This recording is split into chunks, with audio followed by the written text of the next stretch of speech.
Chers tous, soyez salués dans le nom de notre Seigneur Jésus-Christ. Le texte qui nous est proposé par le calendrier liturgique, ce 18 février 2025, est tiré de Marc au chapitre 8, les versets 14 à 21. Nous allons le lire avant de le partager. Lisons au nom de Jésus.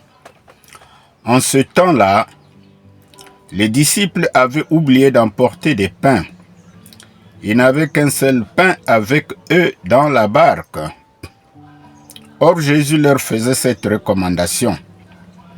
Attention, prenez garde au levain des pharisiens et au levain d'Hérode. Mais ils discutaient entre eux sur ce manque de pain. Jésus s'en rend compte et leur dit: pourquoi discutez-vous sur ce manque de pain? Vous ne saisissez pas? Vous ne comprenez pas encore? Vous avez le cœur endurci? Vous avez des yeux et vous ne voyez pas? Vous avez des oreilles et vous n'entendez pas? Vous ne vous rappelez pas? Quand j'ai rompu les 5 pains pour 5000 personnes, combien avez-vous ramassé de paniers pleins de morceaux? Les disciples répondirent: 12. Et quand j'en ai rompu 7 pour 4000, combien avez-vous rempli de corbeilles en ramassant les morceaux? Ils lui répondirent: 7. Il leur disait: vous ne comprenez pas encore? Disons Amen. Eh bien, nous pouvons lire ce texte dans les synoptiques en Matthieu 16, les versets 5 à 12.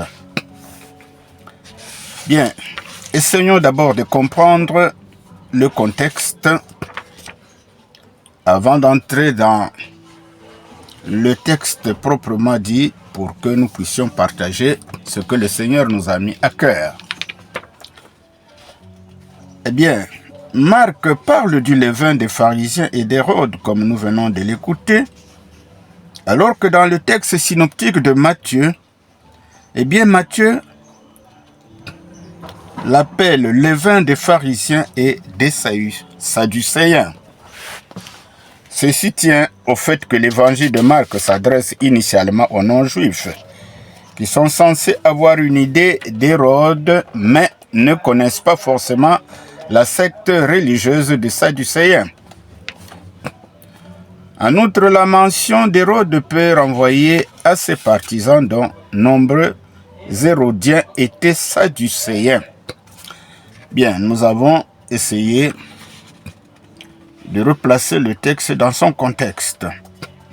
Venons-en maintenant aux points que nous avons retenus qui vont faire l'objet de notre partage. Le premier point, lorsque Jésus dit « Méfiez-vous du levain des pharisiens et d'Hérode ». Eh bien, le deuxième point, c'est une interpellation. Exerçons notre intelligence, nos membres de vue aiguës à comprendre. Bien. Le premier point, méfiez-vous du levain des pharisiens et d'Hérode, que nous pouvons lire au verset 15. Alors, dans ce passage, le levain symbolise le mal. En clair, il s'agit de la méchanceté d'Hérode et l'hypocrisie des pharisiens. De même qu'une petite dose de levain peut faire lever la pâte, la dureté de cœur de chefs religieux et politiques peut contaminer toute la société et la soulever contre Jésus. Un peu de mal peut agir comme levain et contaminer toute l'Église. Aussi, une fausse doctrine peut détruire la foi des chrétiens encore peu affermis. Mais les disciples ne se rendirent pas compte tout de suite quand Jésus parlait du levain spirituel. Ils pensaient qu'il les taquinait pour avoir oublié de prendre assez de pain. Les disciples semblaient avoir le cœur lent à comprendre mais pas un cœur endurci comme les chefs religieux. Que peut signifier aujourd'hui avoir un cœur endurci? Alors prenons 2 cas pour expliquer la dureté de cœur. Le premier cas, le fait de croire que l'évangélisation ne sert à rien, car les gens ne changeront jamais de toutes les façons. Le deuxième cas, c'est se mettre à l'idée que la pauvreté est toujours le fruit de la paresse et qu'aider les pauvres ne sert qu'à les conforter dans cette voie. Alors cet endurcissement de cœur guette chaque chrétien, d'où nous avons intérêt à demeurer vigilants. Pour cela, nos cœurs doivent rester réceptifs aux vérités divines que l'Évangile nous enseigne. La prophétie d'Isaïe, au chapitre 6, verset 10, est reprise en Jean 12, verset 40, illustre bien la mise en garde du Seigneur. Lorsqu'il dit « Il a aveuglé leurs yeux et a endurci leur cœur, afin qu'ils n'entendent pas du cœur, et qu'ils ne soient pas convertis, et que je ne les guérisse. » Dieu, dans son plan souverain, endurcit les cœurs en Israël en guise de jugement. Même si un tel jugement correspondait à une décision de Dieu, il était en rapport avec la responsabilité et la culpabilité de l'homme. Et Jésus est venu pour ouvrir nos yeux et nos oreilles. Si nous ne le recevons pas et ne l'obéissons pas, nous demeurerons dans l'état de jugement. Quel déshonneur fait au Seigneur lorsque notre conduite ne diffère pas de celle du pharisien et d'Hérode de ce texte. Voilà ce que nous pouvons dire sur le premier point. Méfiez-vous du levain des pharisiens et d'Hérode, tel que Jésus le dit à ses disciples. Et à nous aujourd'hui. Deuxième point.